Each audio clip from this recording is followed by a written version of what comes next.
नमस्कार दोस्तों। सोम प्रदोष व्रत का सभी प्रदोष व्रत में अधिक महत्व बताया जाता है।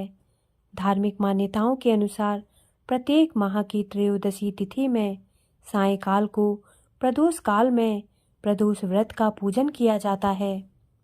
मान्यता है कि सोमवार के दिन प्रदोष व्रत को करके जो भक्त प्रदोष काल के समय भगवान शिव की पूजा करते हैं तथा सोम प्रदोष व्रत की कथा सुनते हैं, उनके सभी पाप शिव जी नष्ट कर देते हैं और शिव भक्ति को प्राप्त भक्त उत्तम स्थान और सुख पाता है।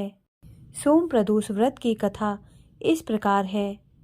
पौराणिक कथा के अनुसार एक नगर में एक ब्राह्मणी रहती थी। उसके पति का स्वर्गवास हो गया था। उसका अब कोई भी आश्रयदाता नहीं था, इसलिए प्रातः होते ही वह अपने पुत्र के साथ भीख मांगने निकल पड़ती थी। भिक्षाटन से ही वह स्वयं व पुत्र का पेट पालती थी। एक दिन ब्राह्मणी घर लौट रही थी तो उसे एक लड़का घायल अवस्था में कराहता हुआ मिला। ब्राह्मणी दयावश उसे अपने घर ले आई। वह लड़का विदर्भ का राजकुमार था।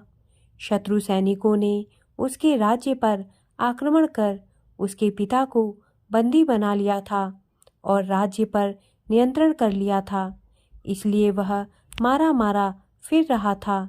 राजकुमार ब्राह्मण पुत्र के साथ ब्राह्मणी के घर रहने लगा। एक दिन अंशुमती नामक एक गंधर्व कन्या ने राजकुमार को देखा तो वह उस पर मोहित हो गई। अगले दिन अंशुमती अपने माता पिता को राजकुमार से मिलाने लाई। उन्हें भी राजकुमार भा गया। कुछ दिनों बाद अंशुमती के माता पिता को शंकर भगवान ने स्वप्न में आदेश दिया कि राजकुमार और अंशुमती का विवाह करा दिया जाए। उन्होंने वैसा ही किया। ब्राह्मणी प्रदोष व्रत करती थी। उसके व्रत के प्रभाव और गंधर्व राज की सेना की सहायता से राजकुमार ने विदर्भ से शत्रुओं को खदेड़ दिया और पिता के राज्य को पुनः प्राप्त कर आनंद पूर्वक रहने लगा। राजकुमार ने ब्राह्मण पुत्र को अपना प्रधानमंत्री बनाया। ब्राह्मणी के प्रदोष व्रत के महात्म्य से जैसे राजकुमार और ब्राह्मण पुत्र के दिन फेरे, वैसे ही शंकर भगवान अपने दूसरे भक्तों के दिन भी फेरते हैं। अतः सोम प्रदोष व्रत करने वाले सभी भक्तों को यह कथा अवश्य सुननी चाहिए। दोस्तों, मेरे द्वारा दी गई जानकारी यदि आपको अच्छी लगी हो तो कृपया मेरे चैनल को सब्सक्राइब करें तथा मेरे वीडियोस को लाइक करें। धन्यवाद।